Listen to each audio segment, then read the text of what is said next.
रिया अपने मम्मी सुमन और पापा विनोद के साथ दिल्ली में रहती थी। वो हर साल अपने मम्मी पापा के साथ गर्मी की छुट्टी नानी घर में बिताती थी। उसका ननिहाल अलीगढ़ जिले में था। एक बार की बात है, रिया के स्कूल में छुट्टियां पड़ चुकी थी। रिया और सुमन ननिहाल जाने के लिए तैयार थे। विनोद को ऑफिस में काफी काम होने की वजह से शाम को छुट्टी मिल पाई। दिन ढल चुका था। सुमन ने कहा, अब रहने दो, अब जाने का समय नहीं है, सुबह होते ही हम अलीगढ़ के लिए निकल जाएंगे। इस पर विनोद ने कहा, हमारे पास खुद की कार है, दिन ढल गया है तो क्या हुआ, हम चले जाएंगे। रिया भी जिद करने लगी, मम्मी मुझे अभी ही मामा के घर जाना है। रिया और विनोद के जिद करने पर सुमन जाने के लिए तैयार हो गई थी, लेकिन अंदर ही अंदर ना जाने उसका मन क्यों घबरा रहा था। अब रात हो चुकी थी और इन लोगों की गाड़ी सड़क पर चली जा रही थी। रात की वजह से सड़क पर वाहनों का आना जाना बहुत ही कम हो गया था। विनोद कार चला रहा था। सुमन और रिया पीछे की सीट पर बैठे थे। जिस गांव में उन्हें जाना था वो अलीगढ़ से कम 20 किलोमीटर दूर था। वो अलीगढ़ पहुंच चुके थे। आगे का रास्ता कच्चा और सुनसान था। वहां कोई आता जाता भी नहीं दिख रहा था। गाड़ी अब कच्चे रास्ते पर चली जा रही थी। थोड़ी ही दूर चलने पर गाड़ी अचानक रुक गई। रिया ने पापा से कहा, पापा क्या हुआ, गाड़ी बंद कैसे हो गई? विनोद ने कहा, पता नहीं बेटा, उतर कर देखता हूँ। सुमन ने कहा, जल्दी देखिए और यहाँ से चलिए, कितना सुनसान रास्ता है, मुझे कुछ ठीक नहीं लग रहा है। कार से उतरकर विनोद गाड़ी को ठीक करने लगा, लेकिन गाड़ी में कहीं कोई कमी नहीं दिखी। वो कार के अंदर आके बैठ गया और कुछ सोचने लगा। तभी सुमन ने कहा, चलिए ना। विनोद अभी भी कुछ सोच रहा था। फिर सुमन ने विनोद के कंधे को पकड़कर जोर से हिलाया और कहा, क्या हुआ, क्या सोचने में लगे हुए हैं? चलिए, यहाँ मुझे बहुत अजीब सा महसूस हो रहा है। एक तो सुनसान रास्ता, ऊपर से रात बहुत हो गई है। तब विनोद ने कहा, मैं सोच रहा हूँ गाड़ी में कोई खराबी नहीं है, फिर भी गाड़ी रुक क्यों गई? देखिए, क्या पता गाड़ी स्टार्ट हो जाए, सुमन ने कहा।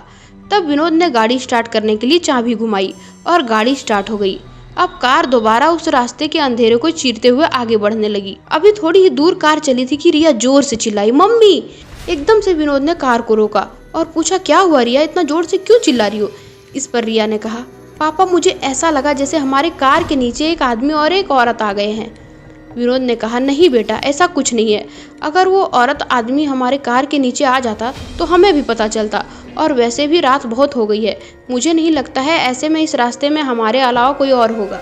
रिया की आंखें डर से फटी हुई थी और वो कह रही थी, नहीं पापा, ट्रस्ट मी, मैंने देखा है उन औरत को और आदमी को। सुमन ने कहा, गाड़ी तेज चलाइए। गाड़ी की रफ्तार विनोद ने तेज कर दी।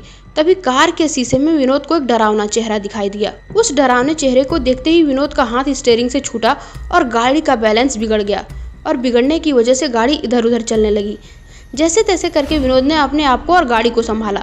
तभी सामने एक औरत और एक आदमी दिखाई दिया जो गाड़ी को रोकने का इशारा कर रहे थे, लेकिन विनोद ने गाड़ी नहीं रोकी, बल्कि गाड़ी की रफ्तार और तेज कर ली, क्योंकि अभी तक तो वो रिया की बात पर विश्वास नहीं कर रहे थे। और अचानक से उन दोनों आदमी और औरत को कार के सामने आना और लिफ्ट मांगना सुमन और विनोद को डर से भर देने के लिए काफी था।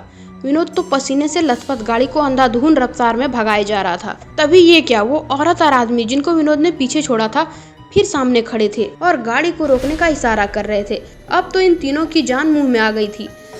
अचानक सुमन का फोन बजा। सुमन बोल पड़ी, हेलो कौन? दूसरी तरफ से सुमन का भाई अर्जुन बोल रहा था, हेलो दीदी, कैसे हैं आप? सुमन ने कहा, भैया कुछ ठीक नहीं है, इस रास्ते पर बहुत गड़बड़ है। और सुमन ने उन दोनों आदमी और औरत के बारे में अर्जुन को बताया। तब अर्जुन ने कहा, दीदी आप चिंता मत करो, मैं अभी आता हूँ। और 10-15 मिनट बाद ही अर्जुन वहाँ रास्ते पर खड़ा था। विनोद ने गाड़ी रोकी और कहा, अच्छा हुआ अर्जुन तुम आ गए, पता नहीं क्या हो रहा था हमारे साथ, समझ नहीं आ रहा था। अर्जुन ने कहा, कोई बात नहीं जीजा जी, मैं आ गया हूँ ना, अब कोई प्रॉब्लम नहीं होगा। अर्जुन भी अब कार में बैठ गया और कार घर की तरफ चल दी। अब तो मानो जैसे सुमन, विनोद और रिया का डर अर्जुन के सामने आ जाने से हवा हो गया था। अब सब लोग घर पहुंच चुके थे। अर्जुन ने कहा, लाइए जीजाजी, कार की चाबी मुझे दीजिए, मैं पार्क करके आता हूँ, आप अंदर जाइए। विनोद ने कहा, ठीक है, और चाबी अर्जुन को दे दी। जैसे ही रिया और उसके मम्मी पापा घर में इंटर किए, तीनों चौंक पड़े। घर में सब लोग रो रहे थे और सामने किसी की लाश पड़ी थी। ये देख सुमन और विनोद दंग थे कि क्या हुआ घर में, और हमें अर्जुन ने कुछ भी नहीं बताया। सुमन की माँ ने रोते हुए सुमन से कहा, बेटा तेरा भाई अर्जुन अब इस दुनिया में नहीं रहा। इतना सुनते ही सुमन, विनोद और रिया के पैरों तले जमीन खिसक गई। सुमन को विश्वास ही नहीं हो रहा था, क्योंकि जो भाई घर के बाहर तक उसके साथ था, घर में उसकी लाश पड़ी थी। ये देखने के लिए कहीं ये मेरा वहम तो नहीं। सुमन ने अर्जुन के चेहरे से कफन हटाया। हाँ, ये सच था। सामने जो लाश पड़ी थी वो अर्जुन की ही थी। सुमन के पिता ने बताया कि रात 9 बजे अर्जुन अपनी बाइक से घर आ रहा था।